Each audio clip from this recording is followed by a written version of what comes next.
You think this town is too small for you? Well, it's too small for a man of my ambition. Welcome back. I'm PJ fucking Bozak or something like that. Psychopathic J Bozak here. And you're watching PJ's Movie Time. And last week we did such a good review. I had such a fun time reviewing it. We reviewed Mars Attacks. And this week I promised you I would review another Tim Burton classic. It came out in 2003 and it's called Big Fish. Yeah, it's a good movie. I think it's an underrated classic. It holds dear to my heart. Around this time, 2003, you know, some of the best years of my life were back then, you know, and me and my girlfriend at the time, we watched this and we freaking loved it. It had such a good story behind it. But yeah, like I said, Big Fish, and it's a good movie. And we were talking last week about the Tim Burton movies, and this is, like I said, this is an underrated classic. And I really recommend anybody to go out right now and try to watch this. It's got a good story. It's got a great cast. The cinematography in it is great. It's got a good score. My boy Ewan McGregor in it. And yeah, Frank, yes. And I do realize that Ewan McGregor is also in the Moulin Rouge. Maybe I will. Should I review the Moulin Rouge? Should I? Tell me down here in the comments. All right, moving backwards. We're getting out of whack now. Okay, this is a Tim Burton movie. It's directed by Tim Burton, but it's also written by John August. And it is based off of a novel. Yes, this is based off of a novel, which is written by Daniel Wallace. And yes, I bet the book is even fucking crazier than this. So if you ever get a chance to read the Big Fish novel, go for it. Maybe I will one day. Maybe I'll get off my ass and go do it. And the budget for this movie was $70 million. And they made a whopping box office $123 million. That's pretty fucking impressive. And what's this movie about? It's pretty much about a son. His dad's about to pass. His dad's always been telling tall tales his whole life. And he's kind of annoyed by how his dad's always making up these crazy stories that never really happened or only half happened. And you get to see the perspective from the dad. You get to see his life, how he likes to remember it. The stories that he likes, the tall tales. And like I said, very, very well written. A lot of good morals in this movie too. Yes, morality. Let's try it. Let's try it on for a size. We might just like it. But Tim Burton really just, he directed a hell of a movie, and it really hits here at home, my heart. Wait. It's beating again. Okay, stop there for a second. Okay, but who's starring in this movie about this crazy tall tale of this man in his life and his reconnection with his son before he dies? Who stars in it? We got Danny DeVito, who was also in Mars Attacks from last week when I talked about that. Fucking Danny DeVito playing Amos Calloway, and he is pretty much the guy running this traveling circus, if you will. We have Steve Buscemi. Yes, that guy. He's playing Northern Winslow, who's a guy from the little secret hidden town of Spectre.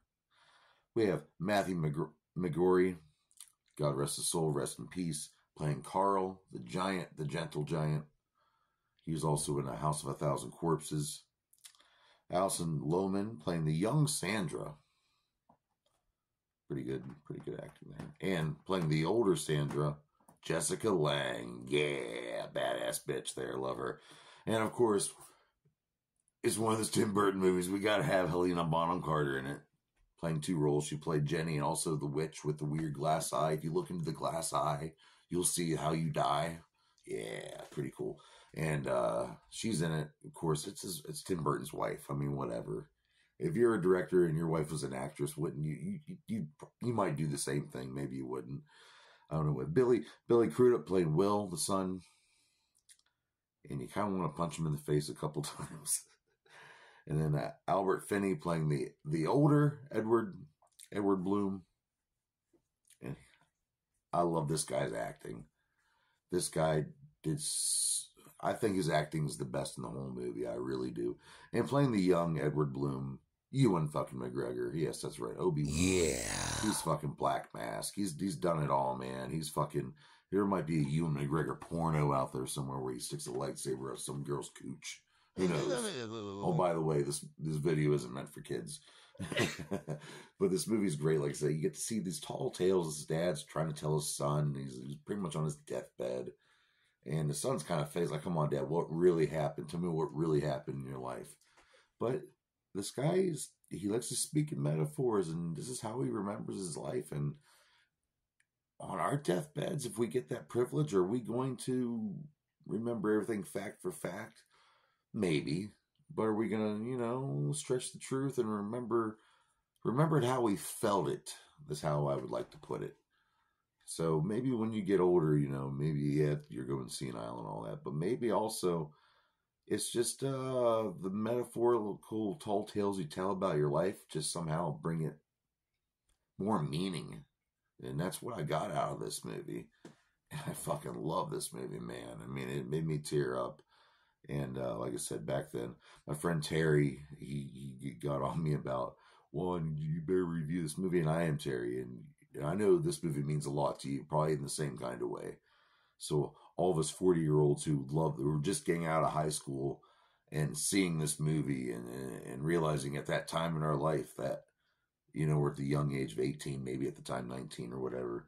And then 20 years pass, man, boom, you're in your kitchen surrounded by toys and collectibles, and you're doing reviews for 10 people online. But I fucking love this movie. It's, like I said, the cinematographer was Felipe Roselot. He also did some cinematography in Constantine, which is getting a sequel, and also the Sherlock Holmes movies in the mid-2000s, which weren't too bad. I've actually enjoyed those. Originally, this movie, Big Fish, was going to go to Steven Spielberg as the director. Yes, he almost directed this fucking movie. And he wanted the lead role of Edward Bloom to be played by Jack Nicholson. Now, let's catch us a big freaking fish, you fucking motherfucker. Just, can you imagine? That would be fucking crazy. Now, the little fictional town called Spectre, that's kind of hidden there, it is available to be seen. It's still all set up. You can go to Alabama, look it up. I don't feel like telling you the address or anything. I'm not your mom. So it's still standing if you want to go see the town. And Helena Bonham Carter, who played both the roles in the movie Jenny and the Witch, she was actually pregnant at the time when she was filming as the Witch. And they put all these prosthetics on her face to make her look old and decrepit. And she said it gave her really bad morning sickness and probably got her high as fuck, not gonna lie. And like I said, this movie is pretty much all filmed in Alabama. Tim Burton was going for like a Southern Gothic, tall tale, and he really delivers. And just wait till you watch this. Watch the ending. The ending is freaking awesome and epic. And what am I going to rate Big Fish by Tim Burton from 2003? I'm going to have to go out of my way. This is one of my all-time favorite Tim Burton movies. I'm doing it. I'm doing it. We're giving this 5 out of 5 dog dicks. That's right. Sorry, trap jaw. That's 5 out of 5 dog dicks. And that's a fucking epic rating, and I love it. Join me here next week on PJ's Movie Time. And I will do another movie review. I'm not going to tell you. You know what? Sometimes I got to surprise you people. So I'm going to surprise you with something here. It's going to come out of left field. I'll do something crazy next week. All right. So join me. Like, share, subscribe, or die, motherfuckers. And I will see you next week on PJ's Movie Time. Whoop, whoop. Suck it. Wait. Whoop, whoop. Suck it. Whoop, whoop. Suck it.